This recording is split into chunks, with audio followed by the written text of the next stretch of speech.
brought you by Silver Pumps and Motors. Top quality और consistent performance के लिए सिर्फ सिल्वर पंप्स नाम याद रखना। ఒక్క ఫ్లాప్ తోనే రష్మిక మందన్న జోరుకి బ్రేకులు పడిపోయాయా? బాలీవుడ్ సంగతి పక్కన పెడితే మిగిలిన ఇండస్ట్రీస్ లోనూ ఎందుకు రష్మిక జోరు చూపించట్లేదు?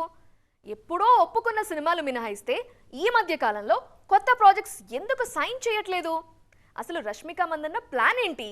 సినిమాలకి కావాలనే బ్రేక్ ఇస్తున్నారా?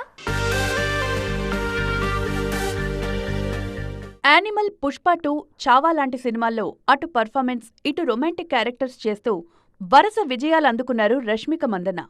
ఈ 3 సినిమాలతో అమ్మడు బాక్సాఫీస్ క్వీన్ అయిపోయారు. ఈమె అడుగు పెడితే బొమ్మ బ్లాక్ బస్టర్ అనుకుంటోన్న సమయంలో సికిందర్ వచ్చి అంచనాలన్నీ తారుమారు చేసింది. సికిందర్లో రష్మిక మందన్న పాత్రకు పెద్దగా ఇంపార్టెన్స్ ఉండదు. కేవలం 2 పాటలకు పరిమితం చేశారు. రష్మిక లక్తో అయినా భాయ్కు హిట్టొస్తుందేమో అనుకుంటే భాయ్ బ్యాడ్ లక్ రష్మిక కంటుకుంది. దాంతో ఈ బ్యూటీకి చాలా కాలం తర్వాత ఫ్లాప్ తప్పలేదు. సికిందర్ తర్వాత రష్మిక జోరుకు కాస్త బ్రేకులైతే పడ్డాయి.